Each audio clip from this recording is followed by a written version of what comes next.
dumating na tayo sa punto na ayon sa Ombudsman ay malapit na ang paghain ng patong-patong na kaso laban sa dating Speaker. Masakit man sa akin ito, ngunit kailangan nating gawin ang tama.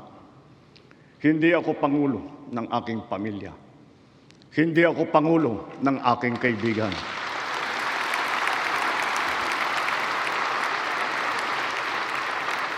Ako ay Pangulo ng Pilipinas at ang tungkulin ko ay sa inyo, ang aking mga kapwa Pilipino.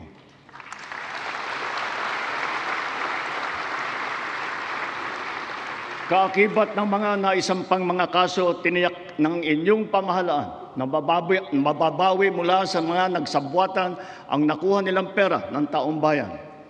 Gayon din, pinigilan natin ang paglabas ng pera ng bayan na ipambayad pa dapat sa mga depektibo, peke o guni-guning mga proyekto at mapupunta lamang sa mga bulsa ng mga tiwalaing kontraktor at opisyal. Halos 25 bilyong piso ang halaga ng nabawi, frozen at napreserbang mga pera at ari-arian ng mga akusado. Will this be that the Senate is already resuming with impeachment, with budget, with LEDAC bills? We have a crisis of hope. Marami tayong hinaharap na crisis ngayon, di ba? Crisis ng tiwala sa gobyerno. I'm not talking about the administration lang, but to everyone. Hindi lang dahil sa batuhan ng akusasyon kasi after 1 year, hindi pa klaro yung reforms dun sa flood control at infrastructure scandal. Yung day-to-day na corruption, whether yan ay traffic violation, yan ay permits, ay parang naging sa kultura na natin. Having said that, unknown pa or uncertain kung ano nangyayari sa Middle East, kaya ang presyo ng gasolina, asahan nyo na bababa ng konti, after 2 months, 3 months, tataas na naman. Maraming maliliit na negosyo ay umaangal na hirap na po sila.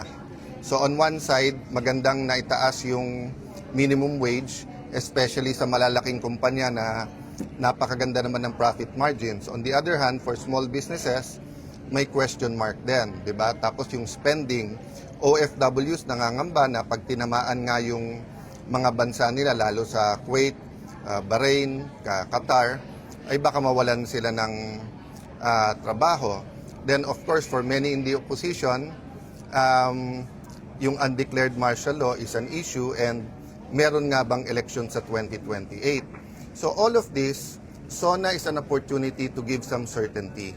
SONA is an opportunity not to pin the hopes on the administration, but hope na on certain areas pwede magkaisa. Di ba? Halimbawa sa economy, when I had the chance to speak to many of the high officials in my short stint as a Senate President, sinabi ko sa kanila yon na okay sa akin yung prioritize yung ekonomiya, okay sa akin at okay yung fair at saka maayos na impeachment. And then, paano natin i-resolve yung flood control na katanggap-tanggap. So, it's an opportunity. Mamaya is an opportunity. But as you said nga, no, sa impeachment trial, may 1 hour leisurely lunch ka. But let's say 4 to 7 yung session. So, ang matitira mo lang meeting time, if you like meeting ng lunch, breakfast, or dinner, is dinner. So kung makauwi ka ng mga 9 o'clock, magbabasa ka ng 1-2 oras, 11, gising ka ulit ng 6-7, parang talagang ang gagawin mo na lang ay yung session hall at saka yung impeachment ng Monday to Wednesday. Meron naman Thursday to Saturday, but given that our senators are elected nationwide at dapat nagpapakita din kami sa other parts of the country, it'll be a challenging. Hindi ko talaga malaman kung 3 months, 6 months, meron nga yung sinabi ni Senator Win na sa takbo ngayon baka umabot ng 1 year. So let's see. But we just have to rise to the challenge. How will you be adjusting, sir? Knowing na tao rin naman kayo at may hearings, may budget. Partly you plan it. Well, yun yung main concern ko. Malaki sa mga skandalo ay hugot sa budget. So yung mas concern ko nga na pag umabot to ng late October, November. Kasi remember, kahit na November na yung budget hearings dito or October during the break, binabantayan na namin yung sa House, binabasa na namin yun eh. So yun ang medyo mabigat. Tapos alam na ilan na ba yung secretaries na hindi pa nako-confirm? Diba? Marami pa, sir. Water lang. Pero Senator, sir, Yeah, sa atin kayo ng... I'll just have a... Yeah.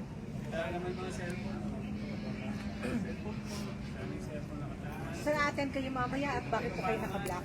Hindi pa kami nag-uusap lahat. Ako, mas preference ko siguro panoorin na lang sa TV. Baka mas komportable din yung administrasyon that way, and it's my simple way of protesting pati sa pagblablak. Unlike in 1986, 87 na ramdam talaga na may question of democracy. Ngayon, syempre it's more of poverty, economy at saka yung corruption.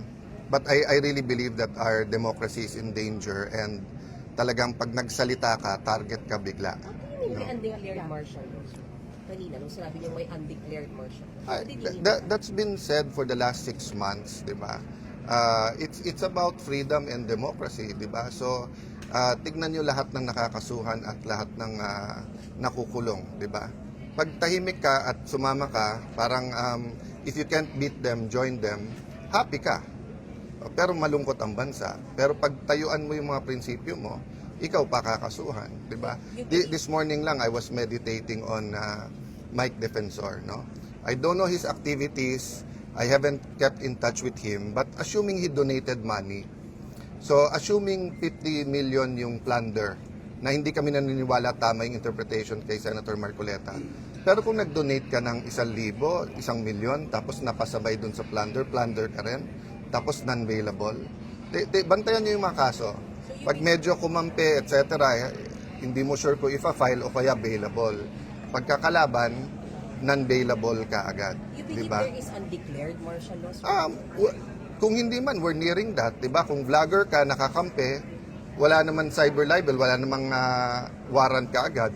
Pagkakalabang ka, nandyan na kaagad. Diba? You also ask your editors, your owners of the networks, yung pressures kung meron o wala. Kayo makakasagot niyan.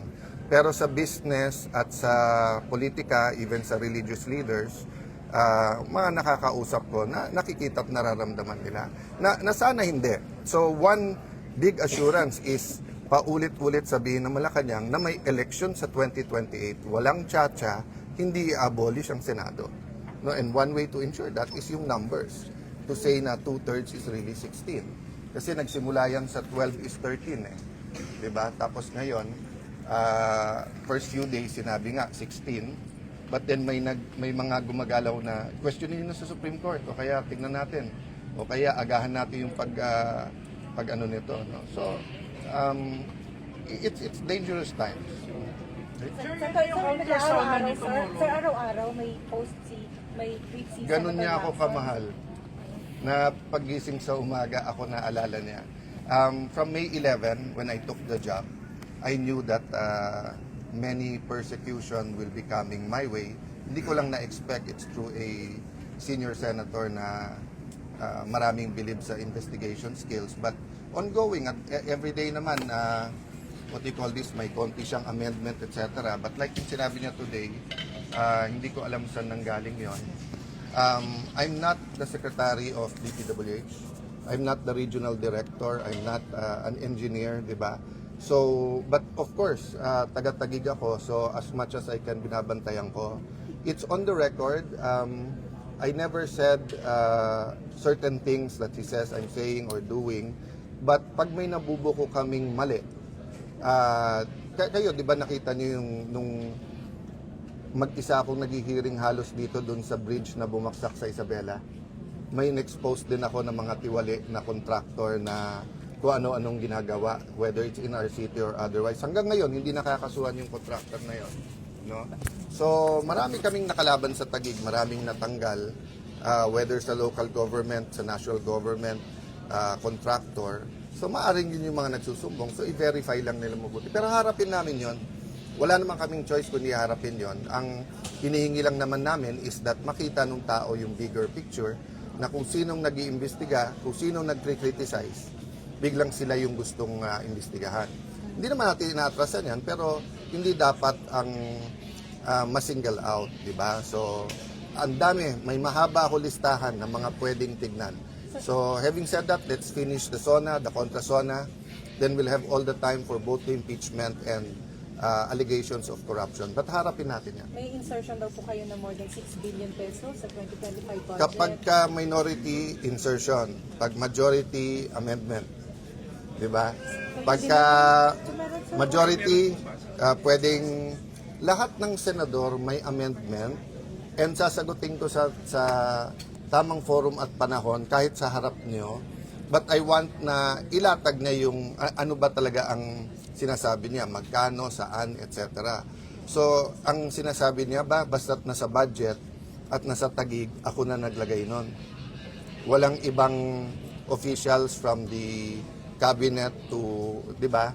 Hindi mo masasagot yung allegation nang hindi buo eh. So, halimbawa, di ba yung sinabi? Pag sinabing mainstream media, maraming bayaran. Hindi ba unfair sa inyong lahat yun? Hindi ba unfair sa lahat, pati sa mga, ano yun, di ba? So, sabihin mo, sino, paano, magkano, para masagot mo. Di ba? So, din po siya sa tweet na yung mga projects na nabayaran ng alin project nga yun? Alin project yun? So, pag sinabi kong may radyo, Nympha, matanda na tayo. Walang allegation na sinasagot na hindi mo alam kung ano yung allegation. Di ba? So pag sinabi kong meron dyan radio anchor o anchor sa TV o may vlogger dyan, nabigyan, may PR, sasagutin mo. Pero Hindi mo alam kung anong... Pero masasiguro niyo po walang ghost sa... Sorry, last question. Yes? Sinasabi niyo po ang right to place para sa inyo ay sa Payanas. Ang para sa administrasyon na to, lahat ng kritiko nila gusto nila sa Payatas. So, I leave it to God, I leave it to our people. Kilala niyo ako, kilala niyo yung naging patakaran ko, you ask our reputation sa Taguig kung pumapayag kami ng kalokohan. Kaya nga maraming galit na kontraktor eh. Kasi nga, mahigpit ang patakaran. Kung may nakalusot dyan, etc., let's see. Diba? But you know us, you know us. You might not always like me, maybe more times asar o hindi, etc., but you know us. You know us. And people know us, di ba? Pero sa sinabi niya na walang ghost project sa Sabi ko, to my knowledge, walang ghost project. It's parati. I've said that again and again.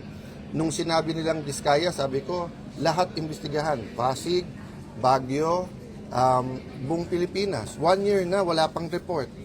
Tapos after 1 year, biglang Taguig. Di ba? So, hindi kami pwedeng tumahimik. Kung ano intensyon para kami manahimik, sorry. Thank you.